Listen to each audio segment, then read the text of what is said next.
ஓம் சாந்தி.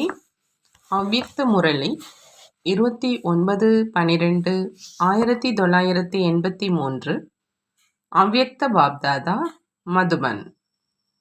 இன்றைய முரளியின் தலைப்பு சங்கம யுகம், சகஜ பிராப்திக்கான யுகம். சங்கம யுகம், சகஜ பிராப்திக்கான யுகம். இன்று இரக்க மனமுடைய பெரிய இதயமுள்ள தந்தை தன்னுடைய பெரிய இதயம் வைத்திருக்கும், இதயபூர்வமாக குஷியில் இருக்கும் குழந்தைகளை சந்திப்பதற்காக வந்திருக்கிறாங்க. எப்படி பாப்தாதா எப்பொழுதுமே பரந்த உள்ளமுடையவர், எல்லைக்கு அப்பாற்பட்ட இதயம் வைத்திருப்பவர். ஆகையினால அனைவருடைய இதயத்தை பறிக்கும் திலாராம் என்று இருக்கிறார். அதே மாதிரியே குழந்தைகளும் எல்லைக்கு அப்பாற்பட்ட இதயம், பரந்த இதயம், கொடுக்கும் தன்மையுடைய இதயம் வைத்திருப்பவர்கள். எப்பொழுதும் இதயத்தினுடைய குஷி மூலம் உலகை குஷிப்படுத்துறாங்க. நீங்கள் அந்த மாதிரி அதிர்ஷ்டம் நிறைந்த ஆத்மாக்கள், சிரேஷ்ட ஆத்மாக்கள் நீங்கள்தான். உலகத்துக்கு ஆதாரமானவங்க. நீங்கள் அனைவரும் விழித்தெழுந்து சுடர்விடும் ஜோதிகளாக ஆகிறீங்க அப்படின்னா உலகத்தினரும் விழித்தெழுறாங்க. நீங்கள் தூங்குறீங்க அப்படின்னா உலகமும் தூங்குது. உங்கள் அனைவரினுடைய ஏறும் கலை ஆகிறது என்றால் அனைத்து ஆத்மாக்களுக்கும் நன்மை ஏற்பட்டுடுது. அனைவருக்கும் சக்திக்கு ஏற்றபடி, நேரத்துக்கு ஏற்றபடி முக்தி மற்றும் ஜீவன் முக்தி பிராப்தி ஆகுது. நீங்கள் உலகின் மேல் ராஜ்யம் செய்கிறீங்க அப்படின்னா அனைத்து ஆத்மாக்களும் முக்தியினுடைய நிலையில இருக்கிறாங்க. உங்களுடைய ராஜ்யத்தின் காலத்தில் 3 உலகங்களிலும் துக்கம், அசாந்தியின் பெயர் அடையாளம் இருப்பது கிடையாது. அந்த மாதிரி அனைத்து ஆத்மாக்களையும் தந்தை மூலமாக சுகம் சாந்தியின் அஞ்சலியை பெற வைக்கிறீங்க. அதே அஞ்சலி மூலமாக நீண்ட காலமாக முக்தி அடையணும் அப்படிங்கிற அந்த விருப்பம் அனைவருடையதும் நிறைவேறிடுது. அந்த மாதிரி அனைத்து ஆத்மாக்களுக்கு உலகத்துக்கு தேவையான சக்தியை பிராப்தியாக அடைய செய்யும் நீங்கள் சுய பிராப்தி சுரூபமானவர் தான் இல்லையா அப்படின்னு கேட்குறாங்க பாபு. ஏன் அப்படின்னா நேரடியாக அனைத்து பிராப்திகளையும் வழங்கக்கூடிய வல்லல், அனைத்து சக்திகளை கொடுப்பவர், ஒரு நொடியில அனைத்து அதிகாரங்களையும் வரமாக வழங்கும் வல்லல், சிரேஷ்ட பாக்கியத்தை உருவாக்குபவர், அழியாத தந்தையினுடைய குழந்தைகளாக ஆகியிருக்கீங்க. அந்த மாதிரி அதிகாரி ஆத்மாக்களுக்கு தமது அதிகாரத்தை நினைவு செய்து எப்பொழுதும் ஆன்மீக சிரேஷ்ட போதை மற்றும் குஷி இருக்குதா அப்படின்னு பாபா கேட்குறாங்க.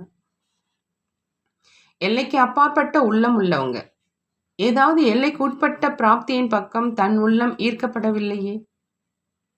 எப்பொழுதும் சகஜ பிராப்தியினுடைய அனுபவியாளராக ஆகியிருக்கீங்களா, அல்லது அதிகம் கடின உழைப்பு செய்த பிறகு சிறிதளவு பலனை அடையிறீங்களான்னு பாபா கேட்குறாங்க.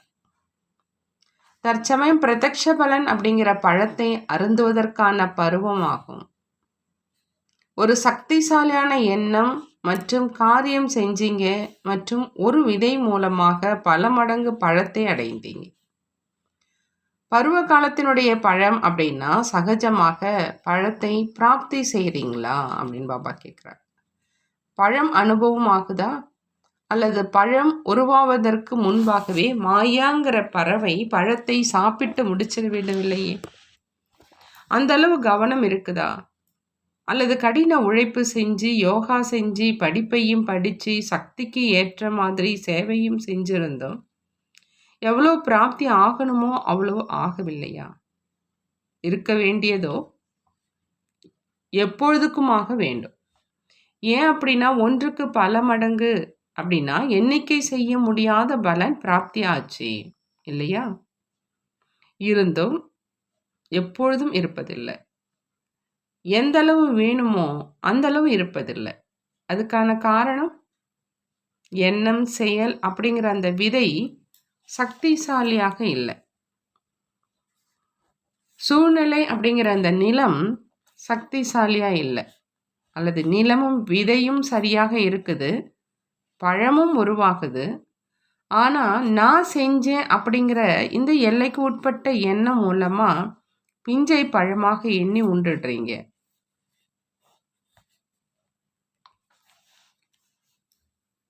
மற்றும் மாயாவினுடைய விதவிதமான பிரச்சனைகள், சூழ்நிலை, தீய சேர்க்கை, மற்றவர்கள் சொல்லும் வழி, மேலும் மனம் சொல்லும் வழி, வீணான எண்ணம் என்ற பறவை பழத்தை அழிச்சிடுது.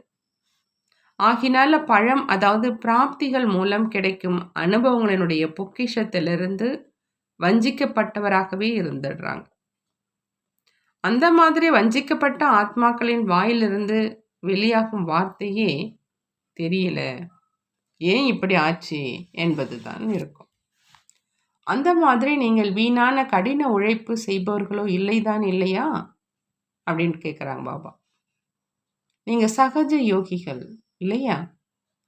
சகஜ பிராப்தியின் பருவ காலத்துல ஏன் கடின உழைப்பு செய்றீங்க? ஆஸ்தி இருக்குது, வரதானம் இருக்குது, பருவமும் அதாவது சீசனும் இருக்குது, பெரிய பரந்த உள்ளம் படைத்த வள்ளலும் இருக்கிறார், பரந்த மனமுடைய பாக்கியத்தை உருவாக்குபவரும் இருக்கிறார். இருந்தும் கடின உழைப்பு ஏன்? எப்பொழுதும் இதய சிம்மாசனத்தில் அமர்ந்திருக்கும் குழந்தைகளுக்கு கடின உழைப்பு இருக்க முடியாதே. எண்ணத்தை வச்சாங்க, உடன் வெற்றியும் கிடைச்சது.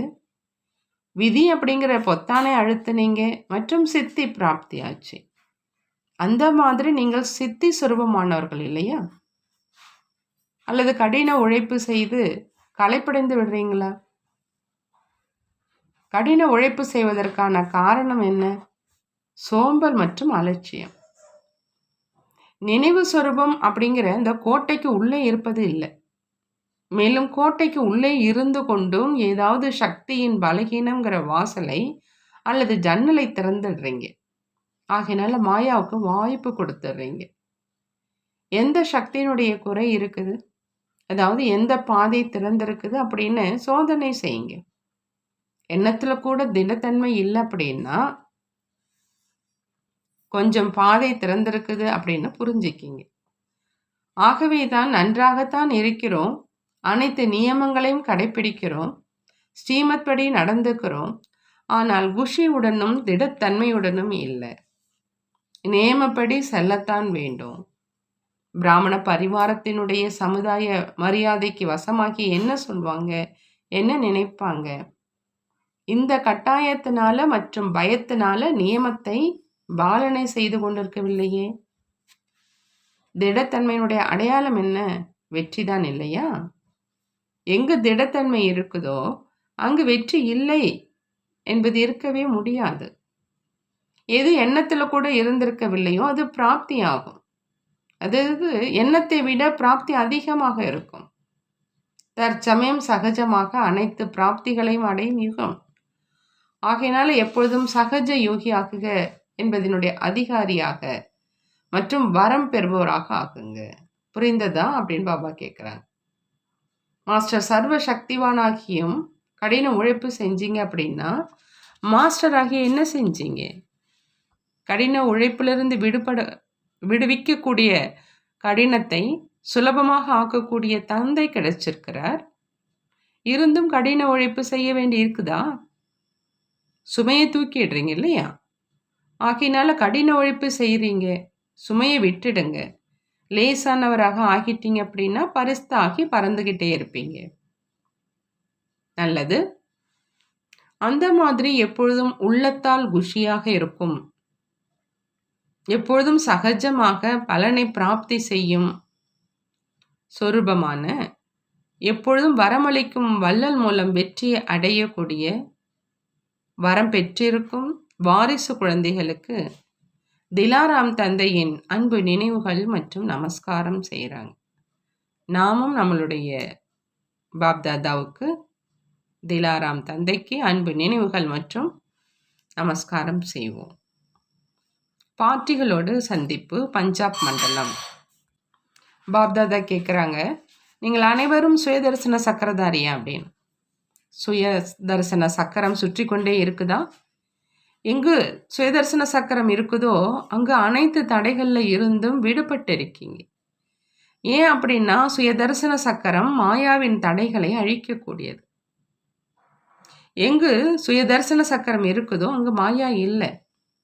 தந்தையினுடைய குழந்தை ஆனீங்க மற்றும் சுயத்தினுடைய தரிசனம் ஆச்சு. தந்தையினுடைய குழந்தை ஆவது அப்படின்னா என்ன அர்த்தம்? சுயதர்சன சக்கரதாரியாக ஆவது. அந்த மாதிரி சுயதர்சன சக்கரதாரி தான் உலகத்துக்கு நன்மை செய்யக்கூடியவங்க. ஏன் அப்படின்னா தடைகளை அழிக்கிறவங்க. விக்ன விநாசக் என்று கணேசரை சொல்றாங்க. கணேசருக்கு எவ்வளோ பூஜை நடக்குது, எவ்வளோ அன்போடு பூஜை செய்கிறாங்க, எவ்வளவு அலங்கரிக்கிறாங்க, எவ்வளவு செலவு செய்கிறாங்க. அந்த மாதிரி நான் விக்ன விநாசக் அப்படிங்கிற இந்த எண்ணமே தடைகளை அழிச்சிருது.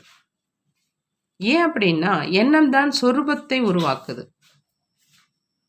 தடை இருக்குது என்று கூறுறதுனால தடை சொரூபமாக ஆயிடுறாங்க. பலகீனமான எண்ணத்தினால பலகீனமான உலகத்தின் படைப்பு ஆயிடுது. ஏன் அப்படின்னா ஒரு எண்ணம் பலகீனமாக இருக்குது அப்படின்னா அதுக்கு பின்னால அநேக பலகீனமான எண்ணம் உருவாயிடுது. ஒரு ஏன் மற்றும் என்ன அப்படிங்கிற அந்த எண்ணம் அநேக ஏன் என்ன அப்படிங்கிறதை கொண்டு வருது. நான் மகாவீர், நான் சிரேஷ்ட ஆத்மா அப்படிங்கிற சக்திசாலியான எண்ணம் உருவாச்சு அப்படின்னா படைப்பும் அந்த மாதிரி சிரேஷ்டமாக இருக்கும். எப்படி எண்ணமோ அப்படி படைப்பு. இவை அனைத்தும் எண்ணத்தினுடைய விளையாட்டு. ஒருவேளை குஷியான எண்ணத்தை படைச்சிங்க அப்படின்னா அந்த நேரமே குஷிக்கான சூழ்நிலை அனுபவம் ஆகும். துக்கமான எண்ணத்தை படைச்சிங்க அப்படின்னா குஷியினுடைய சூழ்நிலையிலும் துக்கமான சூழ்நிலையாக அனுபவம் ஆகும். குஷியினுடைய அனுபவம் ஆகாது. ஆகையினால சூழ்நிலையை உருவாக்குவது, படைப்பை படைப்பது நம்முடைய கையில் தான் இருக்குது. சூழ்நிலையை உருவாக்குவது, படைப்பை படைப்பது நம்முடைய கையில் தான் இருக்கு. திடமான எண்ணத்தை வச்சிங்க அப்படின்னா தடை சூமந்திரம் ஆயிடும். ஒருவேளை இது நடக்குமா அல்லது நடக்காதா தெரியல அப்படின்னு யோசிக்கிறீங்க அப்படின்னா மந்திரமும் வேலை செய்யாது. எப்படி ஏதாவது டாக்டர்கிட்ட போறீங்க அப்படின்னா டாக்டரும் முதல்ல உங்களுக்கு என் மேலே நம்பிக்கை இருக்குதா அப்படின்னு கேட்பாங்க. எவ்வளோதான் மிக நல்ல மருந்தாக இருந்தாலும் ஒருவேளை நம்பிக்கை இல்லை அப்படின்னா அந்த மருந்தினுடைய பாதிப்பும் ஏற்படாது. அது அழியக்கூடிய விஷயம். இங்கு இருப்பது அழியாத விஷயம். ஆகினால நீங்கள் நிரந்தரமான விக்ன விநாசக ஆத்மாக்கள், பூஜைக்குரிய ஆத்மாக்கள். இப்பொழுது கூட உங்களுக்கு எந்த ரூபத்தில் பூஜை நடந்துட்டு இருக்குது. இந்த கடைசி ஜென்மம் விகார ஜென்மமான காரணத்தினால இந்த ரூபத்தினுடைய நினைவு சின்னத்தை வைப்பதில்லை. ஆனால் ஏதாவது ரூபத்தில் உங்களுடைய நினைவு சின்னம் இருக்குது. ஆகையினால எப்பொழுதும் தன்னை மாஸ்டர் சர்வசக்திவான், விக்ன விநாசக், சிவனுடைய குழந்தை கணேசர் என்று புரிந்து நடந்துக்குங்க. தெரியலை அப்படின்னு உங்களுடைய எண்ணத்தையே உருவாக்குறீங்க அப்படின்னா இந்த பலகீனமான எண்ணத்தின் காரணத்தினால தான் மாட்டிக்கிறீங்க. ஆகையினால எப்பொழுதும் குஷிங்கிற ஊஞ்சல்லாம் ஆடக்கூடிய அனைத்து தடைகளையும் அழிப்பவராக ஆகுங்க. அனைவரின் கடினங்களை சுலபமாக ஆக்குபவர் ஆகுங்க. இதற்காக திடமான எண்ணம் மற்றும் டபுள் லைட்டாக மட்டும் இருக்கணும். என்னுடையது எதுவுமே இல்லை, அனைத்தும் தந்தையினுடையது. எப்பொழுது சுமையை தன்மேல் வைக்கிறீங்களோ அப்போ அனைத்து விதமான தடை வருது. என்னுடையது இல்லை அப்படின்னா தடையற்றவர், என்னுடையது இருக்குது அப்படின்னா தடைகளினுடைய வலை. அந்த மாதிரி நீங்கள் தடைகளை அழிக்கும் விக்ன விநாசக் தந்தையினுடைய காரியமும் இதுவே தான் இல்லையா? எது தந்தையினுடைய காரியமோ அது குழந்தைகளினுடைய காரியம். எந்த ஒரு காரியத்தையும் குஷியோடு செஞ்சீங்க அப்படின்னா அந்த நேரம் தடை இருக்காது. எனவே மிகவும் குஷியுடன் காரியத்தில் பிஸியாக இருங்க. பிஸியாக இருந்தீங்க அப்படின்னா மாயா வராது அப்படிங்கிறாங்க பாபா. நல்லது. அடுத்து பாபா கேட்குறாங்க, நான் சதா மின்னி கொண்டிருக்கும் வெற்றி நட்சத்திரம் அப்படிங்கிற அந்த நினைவு இருக்குதா அப்படின்னு. இன்று வரையிலுமே இந்த ஆகாயத்து நட்சத்திரங்களை அனைவரும் எவ்வளவு அன்போடு பார்க்குறாங்க. ஏன் அப்படின்னா வெளிச்சம் கொடுக்குது, மின்னி கொண்டு இருக்குது. எனவே மிகவும் பிரியமானதாக அனுபவம் ஆகுது. பாபா சொல்கிறாங்க, நீங்களும் மின்னி கொண்டிருக்கும் வெற்றி நட்சத்திரம். வெற்றியை அனைவரும் விரும்புவாங்க. சிலர் இந்த காரியம் வெற்றி அடையணும் என்று கூறி பிரார்த்தனையும் செய்வாங்க. வெற்றியை அனைவரும் வேண்டும் என்பார்கள். மேலும் நீங்கள் வெற்றியின் நட்சத்திரமாக ஆயிட்டீங்க. உங்களுடைய ஜட விக்கிரகங்கள் கூட இன்று வரையிலும் வெற்றி அடைவதற்கான வரதானத்தை கொடுக்குது.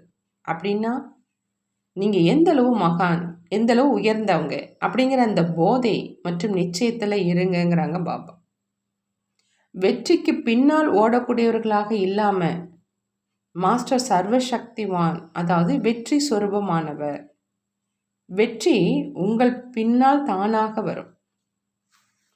பாபா வரதானம் கொடுக்குறாங்க, சேவையின் சேத்திரத்தில் சுய சேவை மற்றும் அனைவரின் சேவையில் சமநிலை வைக்கக்கூடிய மாயாவை வென்றவர் ஆகுக. மாயாவை வென்றவராக ஆகணும் அப்படின்னா இந்த சேவை சேத்திரத்தில் சுய சேவை மற்றும் அனைவருடைய சேவையில் சமநிலை வைக்கணும்.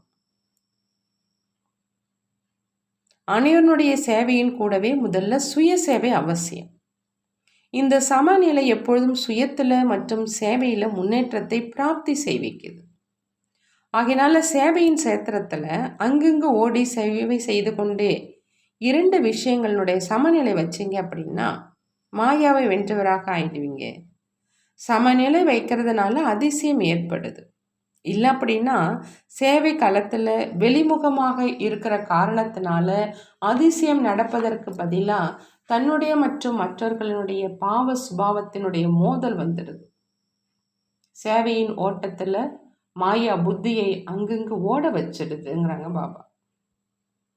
அடுத்தது ஸ்லோகனில் பாபா என்ன சொல்கிறாங்க அப்படின்னா, தன்னுடைய விசேஷங்களின் விதைக்கு சர்வ சக்திகள் அப்படிங்கிற அந்த நீர் பாய்ச்சி பலன் கொடுப்பதாக ஆக்குங்கிறாங்க. தன்னுடைய விசேஷங்களினுடைய விதைக்கு சர்வ சக்திகள்ங்கிற நீரை பாய்ச்சி பலன், அதாவது பழம் கொடுப்பதாக ஆக்குங்க. நல்லது. ஓம் சாந்தி. நன்றி பாபா, நன்றி.